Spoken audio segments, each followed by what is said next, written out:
All right, y'all. This is week 22. I took a couple of videos of just random stuff I did throughout this week, and yeah. So I'm trying to figure out how I want to do these, but this is just a different style format. So I'm just playing around with everything. But let me get to it. So, anyways, this was a single leg hop. So this is my first time doing it 15 straight. This was after I got done working out. So I wanted to hit just a plyometric exercise. And yeah, so I did 15 of those straight. And that was a big deal. When I first started trying to do a single leg hop, it was a few weeks ago. I couldn't do a hop at all. Like I couldn't hop off one leg at all. And that was just a few weeks ago. And then I kind of threw in a little variation where I switch it from side to side. And now I just did 15 straight. So that's progress. And I feel like a lot of people, when I'm watching these patellar tendon rupture videos, a lot of people kind of fall off because they don't accept the little wins. And I take the little wins. Every time I do something that I couldn't do the day before, I'll take that as a win. And it gets me pumped up and gets me ready for the next day and the next go. So what I'm doing here, just a set of 25. So I do five sets of 20 or 4 sets of 25, 100 total body squats. Sometimes I'll do seated body squats, but I just want to get my symmetry right. My symmetry isn't all the way there. I just want to make sure the symmetry is right, as well as the comfort level, which this was the first time I did my squats, and I wasn't uncomfortable at all. So this was good. And I do, whenever I have done squats in the past, and sometimes the leg press machine or lunges or anything, there's a little bit of tenderness in the quad tendon, which is normal, but there's a little bit of tenderness there. And when I was doing those squats, there was zero tenderness. So I was very comfortable, which felt good. So that's progress. Now with this is a lunge variation, a little bit more impact on the knee. This is my first time doing it as an actual, like putting it in my actual exercise routine since my injury. So it's funny because whenever I plant on this leg, boom, that's the injured leg. It doesn't hurt that bad. It was weird because it was my first time doing it for reps. I did 5 sets of 10 with this, but 10 each leg. But the pain actually, or the uncomfortableness, if that's even a word, happens here. Boom. Because there's a lot of stress on that injured leg patellar tendon whenever the good leg is marching forward. But it wasn't not anything I'm not used to. Every time I take another step and go to a different level, there's always a bit of either pain or a little bit of sense of like just being a little bit uncomfortable on the tendons. But my fear of actually re-injuring my knee, as long as I'm making progressive steps, I really haven't had too much fear of re-injury.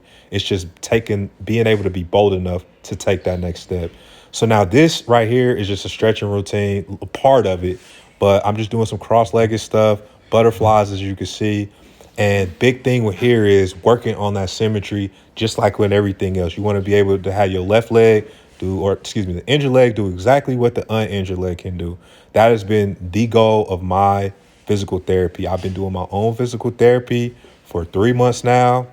I have been watching the videos, doing my own research. Like I said, I went to school for kinesiology and exercise science. I got a few friends that are physical therapists that I talk to and help me out every now and then. But this is all me. This is my program. And of course, I've looked up some things online, of course, but with this, I'm just working on the symmetry. And one thing I've noticed with these videos is that a lot of people aren't talking about like stretching and things like that. This has been a huge help as far as getting that range of motion back and flexibility in the knee joint. This has helped me tons. And when I was first doing the cross leg stretch, my injured leg, which is the left leg, was all the way, like it couldn't go down at all. And as you can see, it's almost symmetrical with the other leg. But stretching helped me a ton with getting my range of motion back in my leg. And I've had full range of motion for months now. So range of motion isn't anything. I'm just more so working on that functionality at this point. And this is just me just playing around. I think I did 10 rounds today. Yeah, this wasn't even one of the rounds. I just wanted to record something because I do like throwing in a little bit of athleticism. That's just how I've always trained anyway. So of course, like I want to get my knee back to just where it was before. So I always doing some kickboxing, some boxing into my stuff.